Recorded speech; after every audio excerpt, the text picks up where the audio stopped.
Good evening, everyone, and welcome to Arlington Public Library. My name is Jennifer Odlum, and I'm pleased to welcome you to tonight's Civics Education Program, presented in partnership with the League of Women Voters of Arlington and Alexandria City. At a time when trust in government is often tested, understanding how our local government operates is more important than ever. Civic engagement begins at the local level, and the decisions made right here in Arlington directly impact our daily lives, from the services we rely on to the taxes and assessments that fund them. Tonight, we are fortunate to hear from two key figures in county government, our Commissioner of Revenue and our County Treasurer. They will shed light on the scope of their work, how tax assessments are determined, and the role their offices play in ensuring a fair and well-functioning community. We often talk about democracy in broad terms, but it's local officials like our guests this evening who put policy into practice and ensure that our community runs smoothly. By learning more about their work, we empower ourselves to be more informed and engaged residents. A big thank you to the League of Women Voters for organizing this event and for their continued efforts to promote civic education and engagement. I would also be remiss if I didn't thank the Friends of Arlington Public Library who fund all of the library's programming. And thank all of you for being here. Your presence speaks to the value of an informed and active citizenry. So now I'll turn it over to the President of the League of Women Voters of Arlington and Alexandria City, Pam Berg, to introduce our speakers.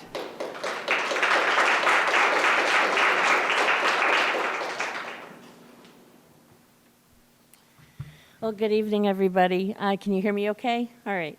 My name is Pamela Berg. I'm the president of the League of Women Voters of Arlington and Alexandria City. And I want to thank you all for coming tonight. This event is part of an ongoing series that we've partnered with the Arlington County Library. Our first event last fall featured a conversation between the Arlington County Registrar and the Arlington County Electoral Board. We explored their distinct roles each plays in the electoral process, and it was an insightful discussion about their responsibilities and how they work together to ensure fair and efficient elections. Tonight, we're excited to continue the series with a conversation between Arlington County Treasurer Carla De La Pava and Arlington County Commissioner of Revenue Kim Klinger. We deeply appreciate them both for taking the time to join us this evening. Just wanted to add on to Jennifer's comments just for a second here. I want to emphasize the importance of civic engagement. Gaining knowledge about local government operates, how local government operates, and actively interacting with the elected and appointed officials who serve our community enhances not just our understanding, but also our appreciation for the work that they do. And tonight is a special opportunity to hear directly from two of Arlington's key financial leaders. So now let me introduce our distinguished guests. Carla De La Pava was elected Arlington County Treasurer in 2014. Were you starting? I'm sorry. Making history as the first female and first Hispanic treasurer in the county's history. And she grew up in neighboring Alexandria. Carla, welcome. And Kim Klinger was elected to Commissioner of Revenue in 2023.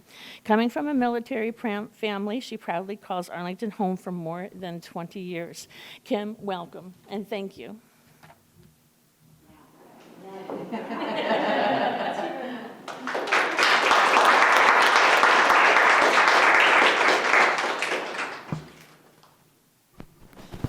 Okay, can everyone hear me? Good evening, and thank you so much for inviting us to speak with you tonight about the roles that the elected Commissioner of Revenue and the elected Treasurer have in your local government. I'm particularly excited to speak to an organization whose mission includes expanding voter participation and giving a voice to all Americans. Something that we could all really use right about now. just in an effort to get to know my audience, because there are differences between Alexandria and Arlington, how many here are Arlington residents? Okay, the vast majority. I want to say that the question that I get asked the absolute most is, why are these positions elected? And it goes back, I think, to our founding fathers. Thomas Jefferson believed that government works best when it's closest to the people. And very specifically, when it has to do with taxation. The Constitution of 1870, after the Civil War, established the role of 5 locally elected officers, forevermore referred to as constitutional officers. And I just want to take a moment to say also, if you have questions, please, please, please interrupt me. I love interactive sessions, so feel free to do that. The question that came up tonight, actually, is, are all treasurers and commissioners of revenue elected? And there are only 6 jurisdictions that don't have elected commissioners and treasurers. Can everybody see that little dot down there at the bottom of Virginia, Southern Virginia? That's the city of Galax. Oh, you can't? Okay, I might, there we go. The city of Galax is the little dot down there, and then around Richmond we have Henrico and Albemarle County. And then up in Northern Virginia, we are surrounded by localities that don't have elected treasurers and commissioners. They have directors of finance. Directors of finance are in charge of both the duties of a commissioner and a treasurer. So those duties are under one person. That can be quite a problem. In 2007, there was a big expose in the Washington Post about a mid-level manager in the DC tax office. Her name was Harriet Walters, who stole $48 million from the DC tax rolls. How did she do that? Well, she had access to both the assessment side, which is the commissioner side, and the treasurer side, which has to do with keeping money. She would lower the assessment and then send the refund checks to herself and her family members. So they started out thinking that she had stole $24 million. Eventually, it got to $48 million. You can Google the story. It's really quite amazing. She used to put the name of the company and the name of the relative on a check, on the refund check. And somebody at the bank called the company who said, we don't know who that person is. And that's what finally got them. I think there's a national bank that gave out $18 million without asking questions, and I think they settled for $13 million to the district. So it's the internal controls that are established with separate offices are really, really critical. In Arlington, you can vote. You vote for 5 county board members, 5 school board members, and each of the 5 constitutional officers. I like to talk about how when you're voting for a county board member or a school board member, you are actually voting for 1 seat of 5. When you are voting for a constitutional officer, you are voting for the one and only person that will be responsible for those duties. So I think the stakes are really, really high. In Arlington, we have our longest serving current constitutional officer is Paul Ferguson. He became clerk of court in 2008. Before that, he was a county board member from 1996 to 2007, and he has since been reelected 2 times.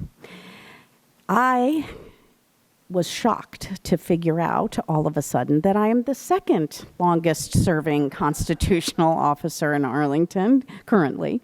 I was elected in 2014 and have been reelected 3 times.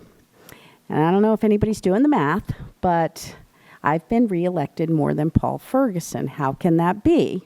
Well, it's because the clerk of court, we're all jealous of this, has an 8-year term instead of a 4-year term. And we are all green with envy about that. Parissa Tafty was elected in 2019. She's our Commonwealth's attorney, and she has been reelected 1 time. And then we have Kim Klingler and Jose Quiros, and they are our newest constitutional officers. They were elected in 2023 and took office about 1 year ago in January of 2024. Are there any questions out there? Because if not, I'm going to turn you over to our esteemed, yes, ma'am. What is the role of the clerk of court? The clerk of court? Oh, what is the role of the clerk of court? The clerk of court is the clerk for the circuit court, and Kim, you would have a better answer for me than this. He does a lot of the record keeping, land records, marriage licenses. And then administers the circuit court hearings, the civil. Yes. Yep. Just to clarify, your office's basic job is collecting money. I am going to get into that, but generally speaking, yes. Yes, ma'am. Because we're shifting over to. Yes, we're going to go. Here's how the evening is going to go. I was giving you a general overview. Kim Klingler is going to tell you now specifically what her office does. Then I'm going to get back up here and tell you exactly what my office does. And then Kim will go into a little bit of what we're trying to do together for citizens. Yes, ma'am. Thank you, Carla, for that little presentation, because I'm one of those, and I've approached you on more than one occasion saying, why? Because, you know, we hire professionals to do a job, because your job is a professional job, more so than a political one. And so we want to get the best qualified, rather than just someone who might be popular. That's always been my concern about this constitutional. You have to run, darn it. And that takes away from your job, which is But the it job that also- you are yes. elected to do it. It's you know. Is it there a was surprising question? to me when I first heard it. Now I'm getting used to the idea, but it's always still like, really, you know. So I'm gonna answer what I think is your idea or your question, or maybe I'm just going to give you an answer to my question, which is that it is very critical, I believe, that I do not report up through the manager of the county manager, or the county board. They cannot tell me how to do my job. And that independence is worth its weight in gold. Yes, sir. Is Mr. Ferguson also the clerk for? The General District Court? No, the question was, is Mr. Ferguson also a clerk for Falls Church? Yes, the City of Falls Church. They share a court. So Parissa Tafty and Paul Ferguson they have their jobs over both Arlington and the City of Falls Church because they share a court. Okay. Yeah, just Okay? curious. Did you have a question? No. Okay. Okay. So now I'm going to turn you over to the able hands of Kim Klingler, our Commissioner of Revenue.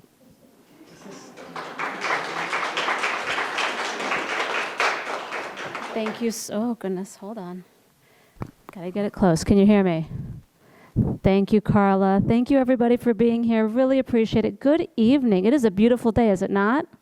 Was anyone in shorts today? Yeah? Did you go that far? Okay. Hold up. Oh, that way. What the? Hey. All right. So first of all, my name is Kim Klingler. My last name is kind of tricky. It is a tongue twister. It's got 2 L's. I don't know how that showed up, but it is Kim Klingler. So try to say that one, everybody. Anybody? Yes, it's a tongue twister. My father did not wear dresses. He was not in MASH, if anyone knows Corporal Klinger. Everybody get that reference. So anyhow, I am the newest constitutional officer here in Arlington County. Jose and I were officially elected together, but he did serve a few months ahead of me. He got a jump start, but I am now, as Carla mentioned, I've been in the role for, 1 year, 2 months, and 25 days, but who's counting? And I do want to thank Carla and all the other constitutional officers because they have really helped onboard me, because there is a lot to learn, as Maleva has pointed out. I do have a professional background. I was a management consultant. I used to run a nonprofit. You can find me on LinkedIn, but there is a steep learning curve, and Carla has really helped me with that steep learning curve. There is also a certification program through the University of Virginia, through the Weldon Cooper Weldon Cooper Center, which allows you to become a Master Commissioner of Revenue or a Master Treasurer. I still have 3 years to get down that path, but Carla and many of her team members are already Master Certified. So there is that check and balance to make sure we know how to do our jobs. So what is my job? You guys have already called it out. I assess. My job is assessment, so assessment, collection. Assessment, collection. Now, if you look at the slide here, you'll see there's 6 things that are really in my swim lane. I like to use the analogy of a swim lane. Is anyone here a swimmer? Yes? What was your favorite stroke? Ooh, okay, very nice. Anyone butterfly? Anyone backstroke? Could never do the backstroke properly. But anyhow, this is my swim lane. And there are times that I do want to go out of my swim lane, but I have to remember that is someone else's job, and maybe I'll give them some goggles, or give them a paddleboard, or give them flippers. But my swim lane is to provide checks and balances, such as Carla discussed. We assess Commissioner of Revenue, Treasurer collects. We also assess personal property. So that is your car, your boat, your airplane. Anybody have an airplane? I really would like to find someone who has one, because I have to go back down to Bristol, Virginia. Or your motorcycle. We do not assess real estate in the Commissioner's office. That is handled by the Department of Management and Finance. As Carla has mentioned, there's other Commissioners of Revenue throughout the Commonwealth. Some of them do assess real estate, but currently in Arlington County, we do not. We also are the point of entry for all businesses in Arlington. So if you would like to do business in Arlington, you need a business license. And actually, I'll get into that in just a moment, different types of businesses. But we are the entry point for businesses. We also partner with Arlington Economic Development, with the Chamber of Commerce, with BizLaunch, and other folks who will help make your business successful.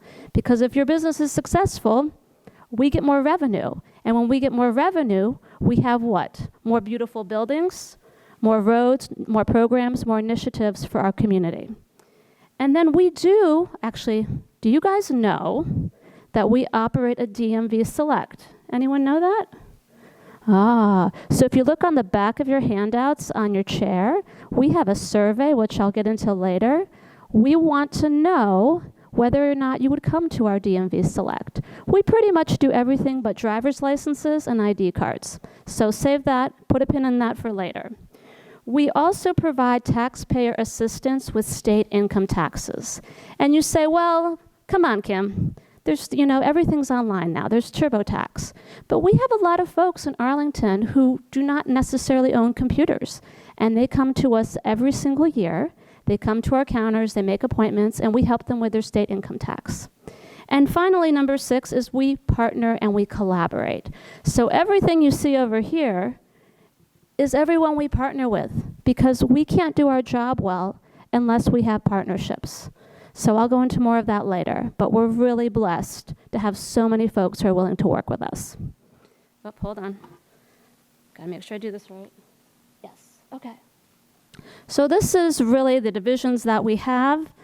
Commissioner of Revenue, we have our administrative division, we have our business tax division, and we have our personal property tax division. And I talked a little bit about what we do. We are 52 people strong, so we have 52 folks that are helping you and helping our communities to make sure we assess properly and that folks know what it means and how they can contribute to our community. Whoop, wrong way. We'll get this. There's a lot of words here. I'm not going to read them all, but we did go through a strategic planning session with our leadership team a few months ago, and it was really important to make sure we focused on our vision. We really want to innovate. We want to make this the best experience. Who likes to pay taxes? Anybody? Who likes to know that they have a tax bill? Oh, come on. I got one. But we want to make it as painless as possible, as efficient and streamlined as possible. Also, I want to talk about our core values, which are integrity, transparency, service, teamwork, and continuous learning. And those are things that our entire 52-member team came up with. And that is our commitment to ourselves, as well as to you and to our community. I will read this one. This is our mission, and it has been updated since last year. To assess business and personal property taxes uniformly, impartially, and efficiently, serving the needs of our community, of your community, of our community. Nope. There we go. Okay. So as I alluded to previously, this is what we assess. We assess personal property, your vehicle, your motorized boat or airplane. There are airplanes, believe it or not. And we do offer DMV Select services. The one thing I will say about DMV Select services, it's one-stop shopping. You can do your DMV Select services and register your vehicle all at once. We barely ever have a line, just to let you know. You can make an appointment ahead of time. And if there is a line, normally you will find me coming out with a snack basket so that you will get a snack while you're waiting 5 minutes before you have your transaction completed. We also do business tax. So this is B-Poll. Does anyone know what B-Poll stands for? It's right up on the slide. Anybody want to jump at it? No? You got it. Good job. Yes, B-Poll. And in the Commonwealth of Virginia, per state code, it is on gross receipts. And as much as sometimes we'd like to change that, that is in the state code. So it is on your gross receipts versus your net. So you know gross receipts is how much money you bring in overall versus how much money you made. So your tax assessment is based on your gross. I can follow up on that later if you'd like. For businesses, yes, for businesses. And then we also have something called business tangible, or some people call it business personal property. It's the equipment that you need to do your business. So we would assess you, let's say you're a dentist office, we would assess you on the drills, the chair, the special equipment that you use to perform your practice. And then we also have meals tax, which I've talked to with John about, how we love meals tax so much. Yes, yes. And our transient occupancy tax, which most visitors pay when they come and use our hotels. So you collect the meals tax? We assess. Yes, yes. So when you get a receipt from the grocery store and the beauty stuff has been taxed, that the giants goes to you? It goes to the state. Yes. It goes to the state. And then it's a It has pass-through. sales tax in it. And then they send it, our portion Got it. back to us. Sorry to interrupt. No, you got it. Meals, plus there's been a proposal to increase the meals tax in this budget, so. Yes. Now, this is a decision that the county board makes that Carla mentioned earlier. The county board can make a call to increase the meals tax. Right now, our meals tax is 4%. State code in Virginia allows it to go up to 6%. The county board has put something on the table. Well, the county board, yes, the county manager put it on the table. The county board will decide whether or not, you're so good at this. The county board will decide whether or not to increase meals tax to 5%. So stay tuned. And if they do that, then we have to execute upon it. We have to go ahead and execute upon the 5% if that's something they decide to do. Make sense? We need a diagram for this. Okay, so I like to put this up, lots of numbers. And just to let you know too, we can send you this presentation deck. So if you've registered for the event with Jennifer, we can get that list if she's okay with it. Or we also have a sign-in sheet in the back if you want to provide your email address, and we will send you the presentation deck so you can have all the nitty-gritty details. What I do like to point out on this slide is this pie right here is our county's budget, which currently is $1.65 billion. The new proposed budget is about $1.7 billion. The blues, all the shades of blue, are the revenue that the Commissioner's Office assesses. So we assess 25% of the revenue, so about $400 million for Arlington County. The part in the gray is the real estate. That is the other piece of the pie, and it is a very big portion of the pie, which we do not assess. That is through the Department of Management and Finance. Lots and lots of words here, but bottom line is this is how we assess vehicle personal property. We use J.D. Power. That is kind of middle of the road. That tells us what the assessment would be on your car, on your vehicle. And let's see, anything else I want to tell you here? I'll get into the compliance here in just a second. Business tax, again, lots of words here, but like we discussed, we have BPOL, Business Professional Occupancy License Tax. We also have our business tangible tax, the equipment that you use to conduct business, and then all your custodial taxes, your meals tax, your TOT tax. So all of these things make up the pie pieces that I showed you previously. And then here is our business snapshot. Folks always want to know, what types of businesses do we have here in Arlington? Now, the classifications that we use are dictated by county code and state code. One of the things I like to point out here is, let's see, the green piece, contractors. So a lot of our contractors are actually in other jurisdictions. So we are working across jurisdictions in regards to reciprocity. And so we will be using a smart form, an electronic form in the future to really help us understand what we need to assess on those contractors, what might be actually covered by another jurisdiction, the ones that Carla pointed out earlier, and what is assessed and owed to Arlington. I also want to point out over here the blue and orange circle, home-based versus our commercial businesses.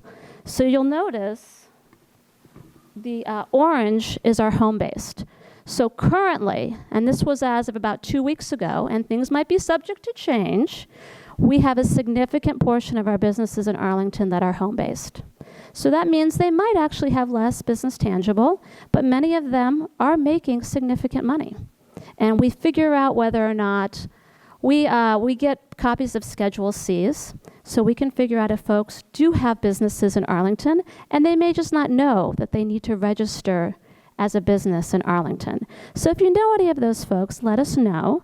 Also, if you know anyone who's maybe renting out their house or renting out a room or maybe has an Airbnb, those are things that we're always looking to make sure everyone is being assessed and paying their fair share.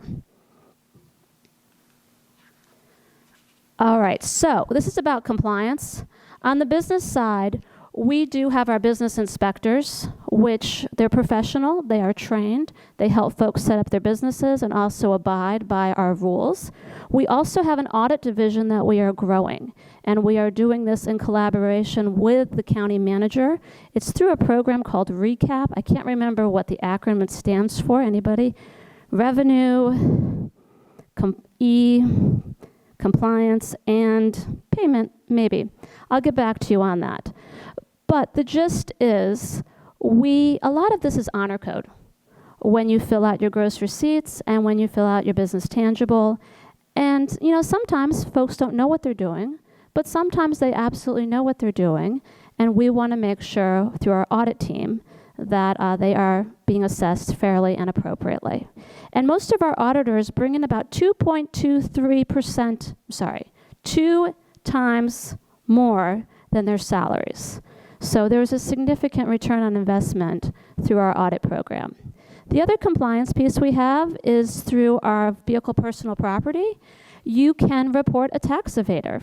If you see a license plate that is out of state or you think it may not be registered, we have a QR code in the back where you can actually go and say, hey, can you look into this for us? We also have something called an automatic license plate reader, and you'll see the pictures there on the car. We take the car around and we take pictures. And so on Monday night, I was presenting at Douglas Park Civic Association, which is one of the largest civic associations in Arlington, and they wanted to know, they were part of our pilot program. We picked 6 civic associations within 3 months to go out and bring our car around. And in Douglas Park, we got over 100 reads, and we are working to make sure that all of those cars are properly registered. And some of them might be military, some of them might be exempt, others may have just been visiting during those few times that we went out, but it is really about compliance. I like to tell a story. When I moved to Arlington, I didn't know anything about vehicle personal property tax. I went to the DMV, I got my car registered, I said, is there anything else I need to do? They said, no, you're good. I left my car, legally parked on the street to go to a business meeting, flew out of town for a week. I came back, I had 6 parking tickets on my car. I called, and they're like, well, you need to register your vehicle in Arlington. And I said, you need to register your vehicle in Arlington. I didn't know. So one of the things we're really trying to do is get ahead of this and to educate. We are working with the county manager's communications team on a Welcome to Arlington webpage and campaign with pamphlets and postcards so that no one gets surprised and gets those 6 parking tickets on their car. Excuse me? Yes. I didn't follow, I didn't hear well what you were saying about Douglas Park and the other civic associations allowing your car around? Yes. I didn't know what that meant. So let me give you, so our car, it is a little sedan. It's got 2 cameras on the back bumpers. Can you see that right there? Right. Yep. So we gave the Civic Association a heads up, these civic associations, that we were coming around and the purpose of what we were doing. We shared with them our FAQs. We only hold the data for 24 to 48 hours. We really believe in privacy protections. And we also get permission from apartment buildings. And so we can go through the garages of apartment buildings and do the same function as well. I understand, I'm sorry, but Yes. for a Douglas Park or a Lime Village, Yeah. why do you need their permission? I understand Oh, an apartment building. You're absolutely right. Or a condo building, you We you could or could yeah. not have the authority to go into a closed apartment or or condo building. You're absolutely But correct. if So, you're tooling around Lime Park or Lime Village, I don't know why you need a civic so association. I don't need the permission, but I think out of respect, and plus a lot of times they help us because they say, hey, why don't you go check out these 2 streets as well? So it's really about educating and informing and empowering them to help us do our job better. But you're correct, I don't need their permission. A community outreach sensibility. Yeah. But, and do you need apartment building and condo building? Yes, we do need permission to go into parking garages of condos, yes. Yep, and apartments. And if you have additional questions, I do have Michelle, our deputy of VPP in the back. She can answer all detailed questions as well. All right, so just real quick, some of our upcoming initiatives. Community engagement, that's what we're doing here today. That's why Carla and I are here today, because we want to make sure folks know what we do, our roles and responsibilities, and how we can help you and how you can help us. I also talked a little bit about our compliance focus here.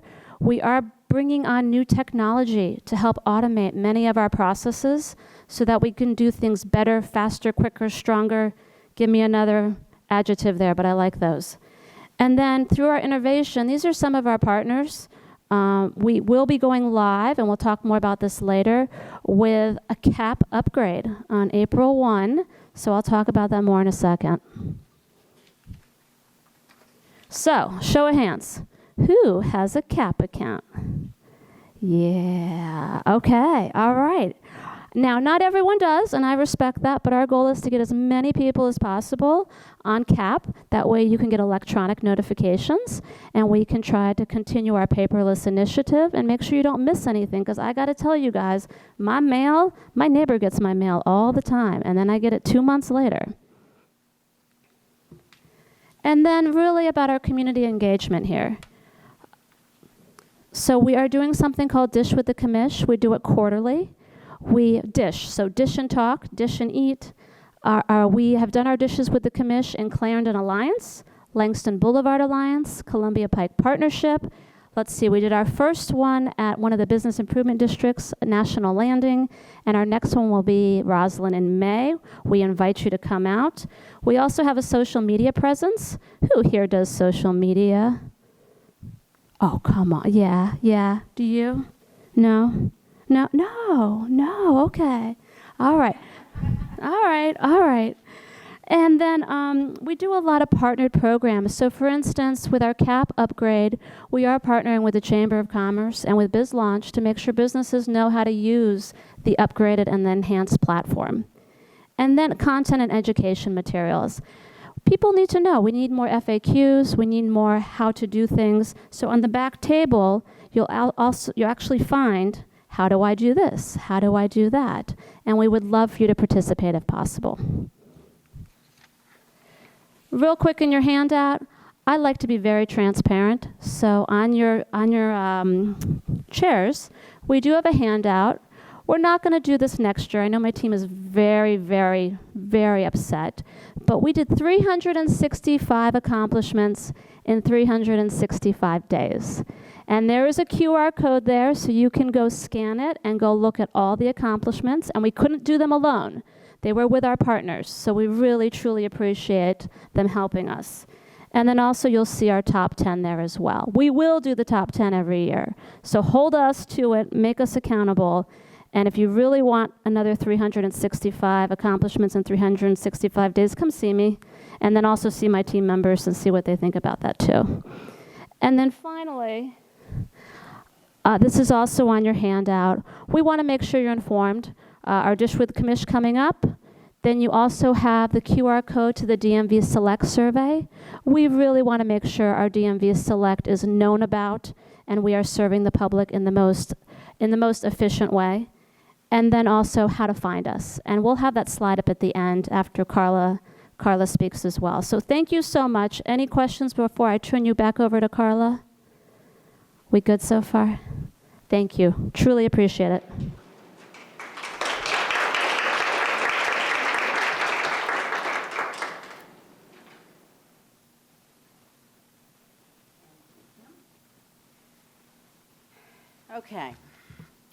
Okay, I always have to move it down a little bit. The treasurer's mission, and this is as defined in the Code of Virginia, is to bill, receive, and collect state and local taxes and other revenues, to safeguard them, which is another word for invest, and to disperse them in accordance with the local government's guidance. Not guidance, demands, more like demands. My office is, we have I think 62 full-time employees. My office has 4 different divisions. We have administration and technology and communications. Those divisions really support, that division really supports the other divisions.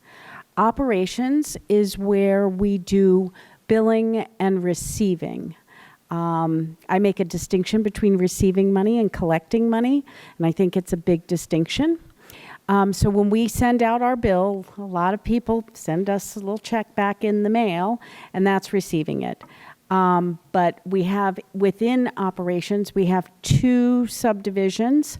One does a lot of the electronic billing, and the other one is customer service. They take people at the counters, they help people with CAP.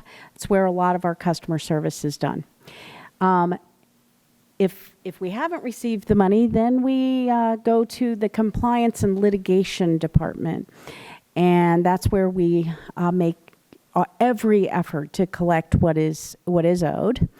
And then we go, once we have all the funds, we go to the accounting division, which accounts for it, and then they invest it, and then they disperse it. We collect 10 different tax types. Real estate, personal property, both vehicle and business, and public service corporations are taxes that are based on an underlying asset value. The remaining taxes are revenue-based, as Kim talked about, on gross revenues. 4 of the taxes listed are a felony not to pay. A felony. Yes, I can't put you in jail for not paying your real estate taxes, but theoretically I could put you in jail for not paying your meals tax. And the reason why is because you, the citizens or the people going to the restaurant, are paying that tax, and the owner of the restaurant is holding that tax for you to remit to the county. And if they don't pay that tax, they're actually embezzling. I did get a felony conviction against one restaurateur who was in Arlington. I think that was back in 2011 when I was chief deputy. We also collect for 26 different programs for various county agencies. That includes things like utilities, parking, a lot of cases for DHS. If people got services or got aid that they later found out that they weren't qualified for, they have to pay that back. And if they don't pay it back, they send it to me to collect. One common misunderstanding by most everyone in Arlington is that the treasurer has the ability to waive or adjust a fine. I do not. I can't waive a parking ticket. I can't take away a late fee on a utility bill. There are many things that I can't do. All I can do is collect it. If we look at revenue by type, and I think this is another version of what Kim showed you, but the vast majority of payments we get are for real estate, as you can imagine. The Pareto principle is definitely well at work in the treasurer's office. Vehicle taxes represent substantially less than 20% of revenue, but it takes at least 80% of our time in terms of billing, receiving, and collecting delinquent vehicle taxes. It is because those cars are on wheels, it is really hard to get them. In terms of payments, CAP is the one that I was really pleased to see that everybody knew about. That's our online portal. We also have, through CAP, automatic bank debits. We have a lot of people that sign up for us to just take the money out of their account on the due date. Real estate is such a big dollar amount that we set up many, many years ago, before I was treasurer, the ability to pay that on a monthly basis. You start in November, and by the time October comes around, you have made all your payments. It's really helpful, especially for older Arlingtonians that are responsible for their own taxes. They own their house outright, and it helps them with budgeting. I've recently started let me see if I can say this, a personal property partial payment pilot program. Try saying that. I have practiced for 2 weeks now. We are starting a partial payment pilot program for vehicle taxes which can be quite hefty these days, and for business tangible taxes. Especially the industry that comes to my mind is for restaurants, especially ones that open. The restaurants, it's a cash flow business, and to have a huge business tangible tax come due in September is very difficult. So if, we've got a pilot program going that if they could pay over time, do they want to? And a lot of them are saying yes. So once we have figured out what people's needs are and the best way to set it up, we'll get it programmed so it will be self-service through CAP, and you can make those payments by yourself.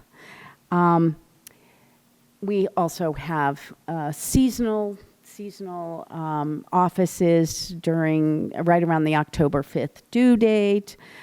If you look at changing payment methods over time, this is not surprising in any way, but clearly our online payments have almost doubled since 2012. The lockbox payments, which is our P.O. box, lockbox payment they've fallen off a cliff. The interesting thing about that is that it's getting harder and harder for me to find a vendor that is willing to do lockbox payments, because those vendors are literally in a dying business. People don't write checks anymore. And I imagine that will accelerate as check fraud keeps growing, and it has affected our customers. It has been, we hear from people whose real estate tax check was stolen in the mail, and they don't even have to change the amount, although they could. They don't change the amount, but they change the payee, and they present it to the bank and get the money, and then the taxes we never receive it. So as that becomes more rampant, you will see more, it's coming, it is actually becoming, I think, a safer method of paying online as opposed to writing checks. And then the final one is cash register payments. This is interesting. When I first came to the treasurer's office, the 2 weeks before October 5th, we would have 10,000 people come in to make payments. 10,000 people. Now, I am sure that you know that after COVID, that number was going to decline. It hasn't declined as much as I would have expected. So in the 2 weeks prior to October 5th this last year, we had 5,000 people. But I still think that's a heck of a lot of people. And that's why we've created our satellite offices we learned during COVID that if we can spread out where the payments come, that everybody is better off. And I will tell you, people love being able to go in their neighborhood to pay their taxes. Let's see. Okay, if you want to rate a treasurer, if you want to give the treasurer a report card, it's the delinquency rate. The delinquency rate is, the numerator is all delinquent taxes, and that goes all the way through the statute of limitations. So it includes delinquent taxes for 20 years of real estate taxes and 5 years of personal property taxes. And you divide that number by the amount of levied taxes that we are supposed to collect this year. So when I took office, my predecessor, Frank, said, good luck. I've gotten it down as far as it can go. Last year, we had a 0.163% delinquency rate. What does that mean for you?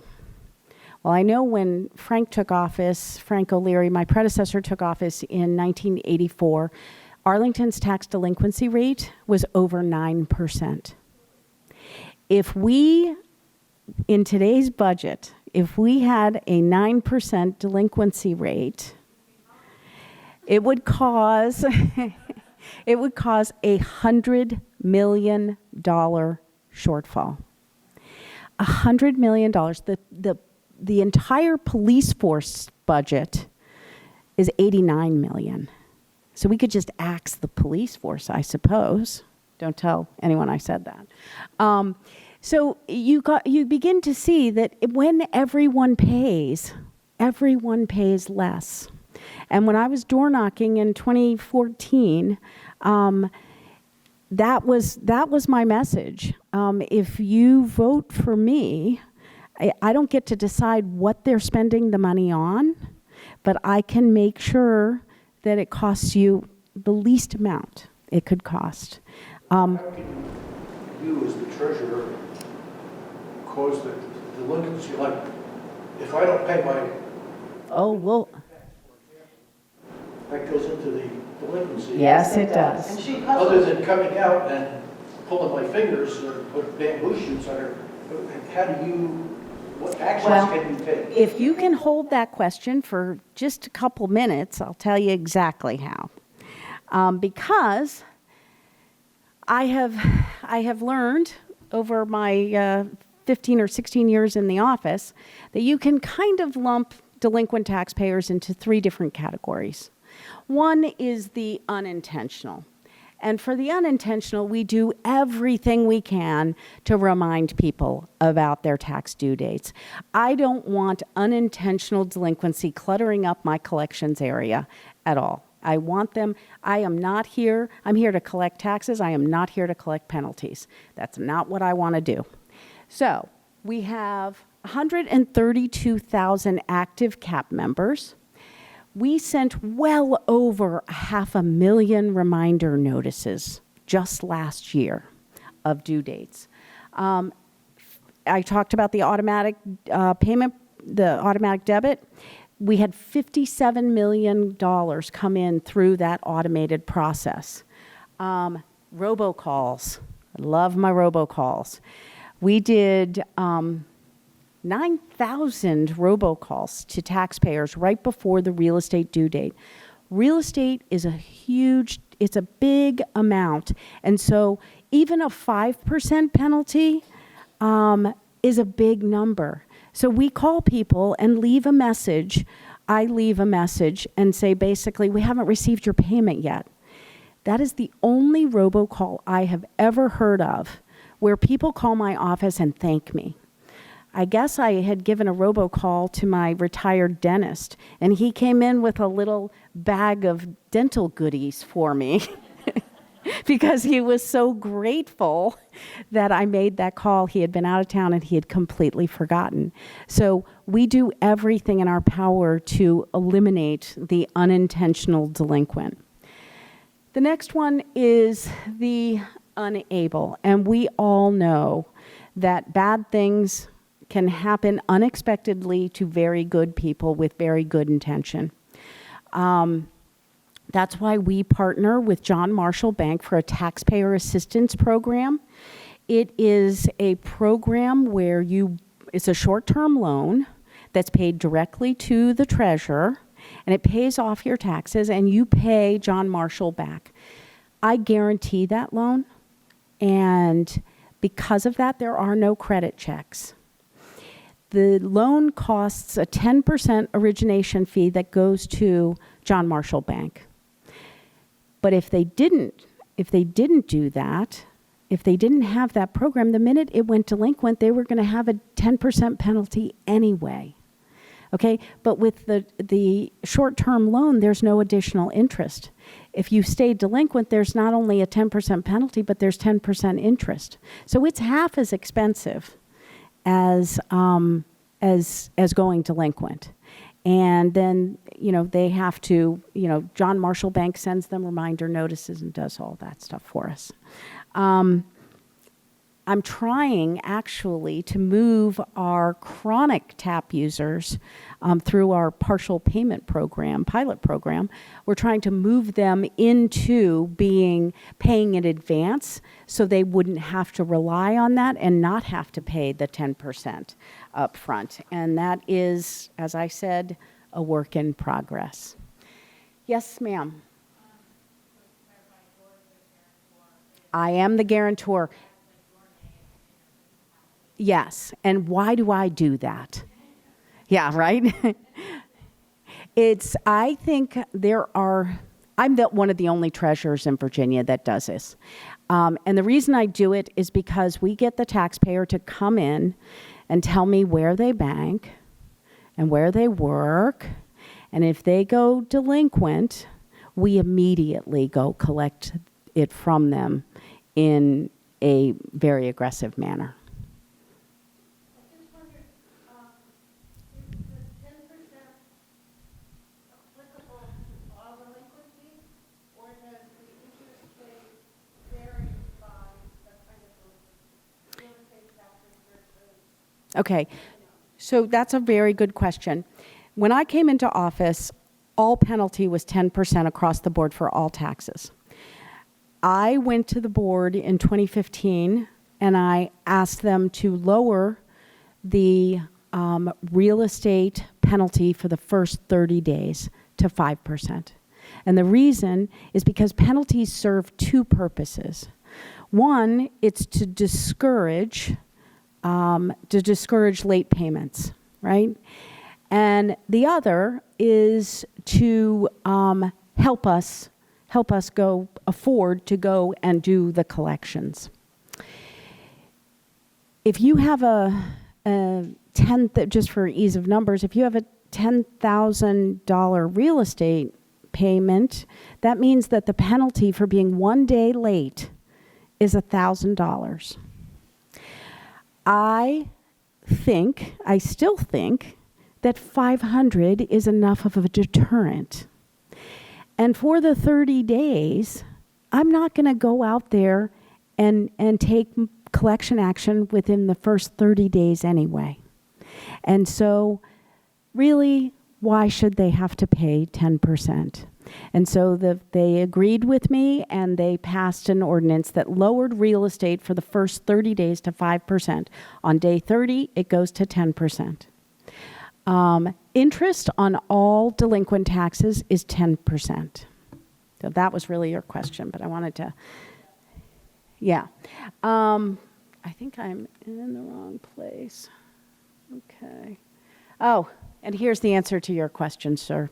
For the unwilling, we go out, we can, if it's a delinquency on a vehicle, we can stop you from ever being able to renew your registration with the DMV. That gets people at least every 2 years. We can seize your state income tax refund. We can also get your lottery winnings. For some reason, that really bothers people. We take court action. We can get judgments against people, and we do that routinely. We can do bank liens and employment liens. That goes back to why I do the TAP program and I guarantee those loans. If I don't have where you work and if I don't have where you bank, that information would be very helpful to me. And we keep that once they have applied. Only about 10% of TAP loans go delinquent anyway. And they get recourse to me, and then we take aggressive action. So it's not exactly the things under your fingernails, but we can go out. We also have a tag reader, and we go out and we'll seize your vehicle. We do it by not actually taking the whole car. We just take the license plates off the car and put an ugly green or orange sticker on the windshield saying that under threat of, you can't move this vehicle by law. And if you don't pay those taxes, we will sell your vehicle. And we have done that before. If you don't pay your real estate taxes, after about 2.5 years, we can sell your property. Virginia is not like our DC neighbors. We don't sell tax liens. Tax liens, I think, are an evil construct. Tax liens may mean that I can sell the lien on your property to an individual who now owns your house and gets all the equity. I think that is a dishonorable practice. In Virginia, we are not by code allowed to do tax liens. I would sell an entire house, and then the proceeds all go to the owner of the home after the taxes are paid. And anybody else, the court will manage who else has claims on that property, including a mortgage holder. But the remains, the equity would then go to the taxpayer, any leftover equity. How many of those you do a year? What? How many, on the seizure of property, how many of those do you do a year? I want to say, Kim, 9,000? On vehicles, Yes. probably. Well, You know what, vehicles for selling them or just getting the tax? No, I mean real property, a house. Oh, real property house. Oh, maybe one or two. It comes in bunches. We've done one or two. A lot of them are homes that don't have a clear ownership, and there's no one responsible for paying the taxes. But clearly, I don't have to sell a lot of property because we aggressively collect as soon as something goes delinquent. And I know my staff makes fun of me a little bit for this, but I make a distinction between being nice and being kind. Okay, so it's not nice to go in and take the money out of their bank account. That is definitely not what one would consider as nice. But if you owe, let's take that example of $10,000 on your real estate taxes, if I let that go for 8 years, now you owe $80,000. Who thinks that someone can come up with $80,000? I don't think so. And so I do feel like I'm being kind by aggressively collecting in the early years so that we don't have to sell property.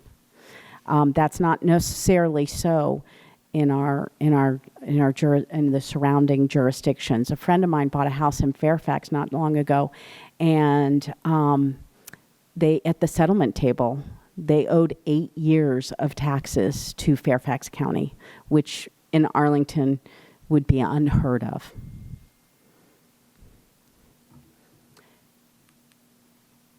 And now to investments. We have, yes, this will be short and sweet. We invest. We have an investment policy that's on the website, and it's called SLY, and safety is our biggest concern. Liquidity is our second, and yield is dead last. We need to make sure we get all our money back when we invest it. And that's it for me. And Kim, you're up. Do you want me to click for you? Yeah, if you could, that'd be great. So real quick, why are we here? When I came into office, even before I came into office, Carl and I really made a commitment to make sure that we were partnering and working together to serve the community.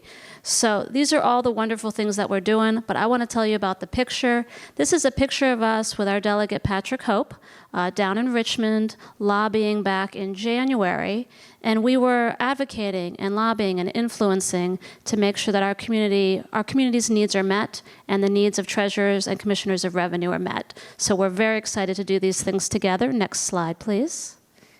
You get a preview. No one else in the public has seen this yet, so you are very special. This is a preview of the new CAP skin, or what you will see when you log into the CAP website. So stay tuned. There's great functionality coming, and there'll be more about it after April 1. And I was always told by one of my mentors, you always have to have a call to action. So they would be very proud of me right now. But please, if you haven't, sign up for CAP. We can help you do that. You can get electronic notifications. However, if you still want paper, we'll do that for you too. But we are happy to hold your hand. And we also have kiosks at our counters where we can help you get online. Inform yourselves. Congratulations. You've done that today. Give yourselves a round of applause. Yay. Oh, come on. Give yourselves a round of applause. And now please inform others. Share this with others. We'll get you the PowerPoint presentation as well so you can share it. And then please, As we know, things are a little uncertain right now with the federal government and in this space. And the more that folks that can pay are compliant, the more it benefits and helps all of us. So thank you. And this is how to find us. You can also come to the Ellen Bosman Government Center, 2100 Wilson Boulevard on the second floor. This is where we're located, and thank you.